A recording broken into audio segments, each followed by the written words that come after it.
Hello and welcome to another update video about AVAX Avalanche. I want to start on the weekly chart with this general overview. You can see that we are here in this triangle pattern that we called out in the last video. So from that point of view, not much has happened, but what I really wanted to draw your attention to is just the confirmation that the downtrend isn't over yet until we really have a sustainable breakout to the upside. So until then, I have to expect lower prices. There are a few reasons for that.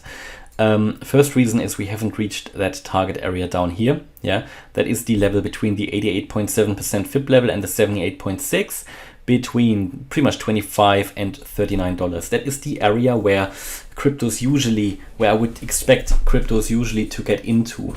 If you take a look at the waves that we are doing here and the wave pattern itself, it looks very similar to what Harmony One is doing, Phantom is doing, Cosmos is doing. And we can already see that Harmony One has reached the area, the target area. It was late in the correction as well, like AVAX, but Harmony One did a major sell-off in the last few weeks and did get already into my target area, which is exactly between that 78.6 and the 88.7% FIB level. Phantom, I think if it continues like that, will be there in the next few days as well.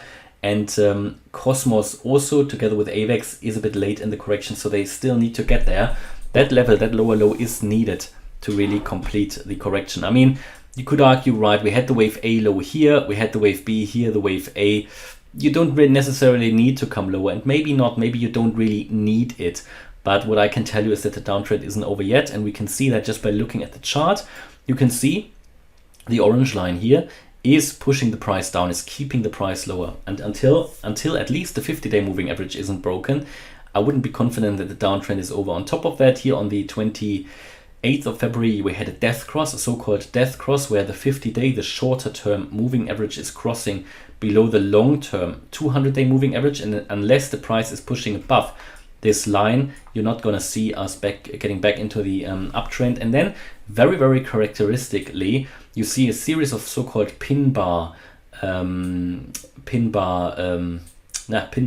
candlesticks, where you have that long wick, and that just indicates that throughout the week, the price moved in a very volatile way up and then down to the end of the week. And the candle closed in this pin bar way, which is bearish. This was not a pin bar. Here we had a long wick to the downside as well. But the last week then again was another pin bar. And this week looks a bit like it could be one as well. Yeah, and that is just pushing the price further down. That means we tried to, for 1, 2, 3, 4, pretty much for the last 4 to 5 weeks, we've tried unsuccessfully to break above the 50-day moving average and get a weekly close above the 50-day simple moving average. And that is not a bullish sign. It hasn't managed to do it. Yeah. What else? And you can also see that strong move down. That is very impulsive what happened here. Yeah. And I have it characterized, and the wave counts are impulsive as well. 1, 2, 3, 4, 5 down. And we can say that we have maybe seen the wave 4 here, and that you're now coming down in that final wave 5 here to the downside. That would be the last leg of that correction here to the downside. So still waiting for that. Looking at the indicators on the weekly chart, pretty much moving sideways. That is what the price is doing. But bear in mind, the price is in this sort of triangle pattern, and you're coming, actually, it's a bit difficult to say here on the weekly. It's looking like you're coming from down below. So when that breaks, this could really be an indicator for an uptrend potentially. Yeah. Because you have this sort of symmetrical triangle, you're coming from down below overall, yeah, but then again, those last candles here, they were very, very bearish, and you lost quite a lot. So it is, I would call it even a neutral pattern here at the moment, but we are heading further into the apex, and here probably in the next couple of weeks, you're going to get a decision here where the price is going to head next. The weekly, generally, the momentum, yeah, still sideways pretty much, yeah, on all indicators here. The RSI moving sideways, very neutral at around 50.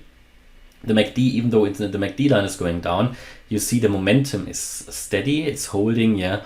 So there isn't really any clear sign what we could expect.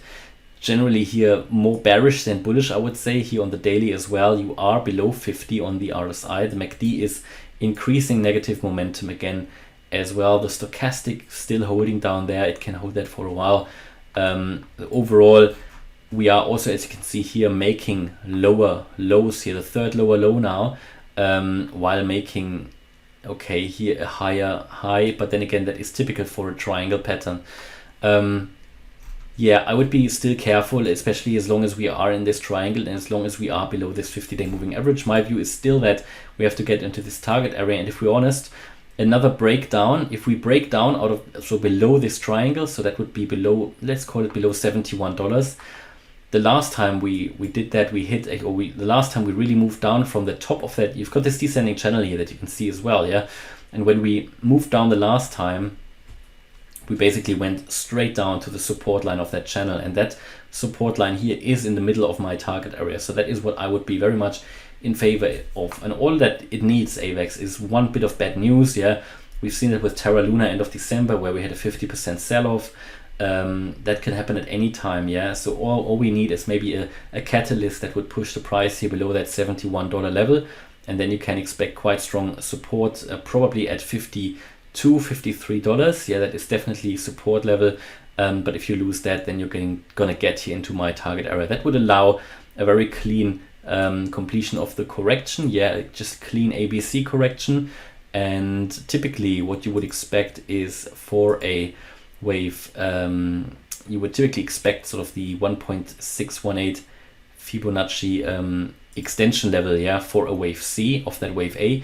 And that would be at $21 actually, or 22, so very close to that 88.7% Fib level. So let's see if we're actually going to get there. Message at the moment, we're still here in this triangle. I primarily expect lower prices. I expect that last leg of that correction to the downside to happen. And generally the chart is more bearish than bullish, indicating that we have not finished the correction yet of AVAX. So hopefully you liked the update.